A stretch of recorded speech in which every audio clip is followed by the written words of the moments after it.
सरनोबत प्रतापराव गुजर, स्वराज्यासाठी केलेला आत्मयज्ञ.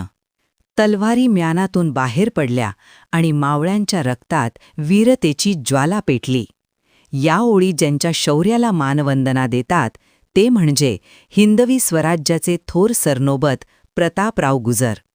प्रतापराव गुजर यांचे मूळ नाव कुडतोजी गुजर.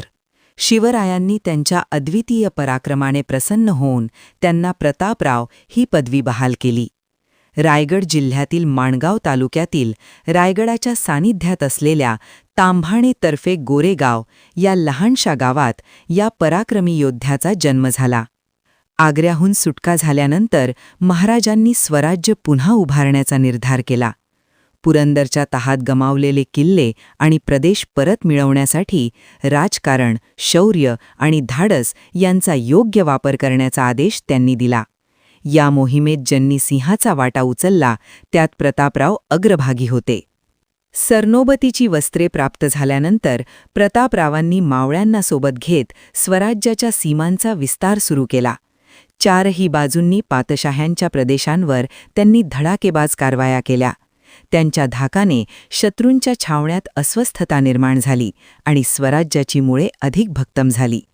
याच काळात विजापुराहून बहलोल खान मोठे सैन्य घेऊन पन्हाळा परिसरात येऊन ठाण मांडून बसला. महाराजांना हे समजताच प्रतापरावांना स्पष्ट आदेश दिला, बहलोल खानाचा कायमचा बंदोबस्त करा. उंबराणी येथे दोन्ही सैन्यांची घनघोर लढाई झाली.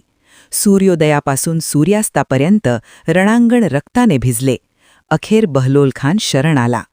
अन्नपाण्याविना त्रस्त झालेला बहलोल खानाने पुन्हा स्वराज्यावर चालून येणार नाही असे वचन देत प्राणदान मागितले. प्रतापरावांनी त्याला अभय दिले. मात्र महाराजांचा आदेश स्पष्ट होता. बहलोल खान जिवंत सुटल्याचे कळताच महाराज अत्यंत नाराज झाले आणि प्रतापरावांना कठोर शब्दांत सुनावले, बहलोल खानाचा नाश केल्याशिवाय माझ्यासमोर येऊ नका. तिकोट्याला पोहोचताच बहलोल खानाला नवे सैन्य मिळाले आणि तो पुन्हा स्वराज्यावर चालून आला. आता प्रतापरावांच्या मनात पश्चातापाची आग पेटली होती. महाराजांचे शब्द त्यांच्या हृदयात घुमत होते.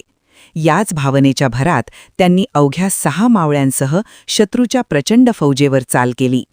नेसरीच्या खिंडीत इतिहासातील एक अद्भुत रणकथा लिहिली गेली. 7 वीरांनी हजारांच्या सैन्याशी 2 हात केले. तलवारी तुटेपर्यंत, श्वास थांबेपर्यंत त्यांनी लढा दिला. एक मावळा धारातीर्थी पडत गेला आणि अखेर प्रतापरावही स्वराज्यासाठी रक्त सांडत वीरमरण पावले. हा पराभव नव्हता, हा स्वराज्यासाठी केलेला आत्मयज्ञ होता. या घटनेने महाराज अंतःकरणातून व्यथित झाले. त्यांनी उद्गार काढले, आज माझा एक हात तुटला.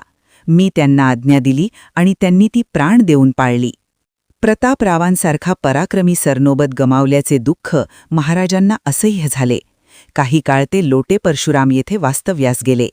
परत आल्यावर त्यांनी हंसाजी उर्फ हंबीरराव मोहिते यांना सरनोबतीची जबाबदारी दिली.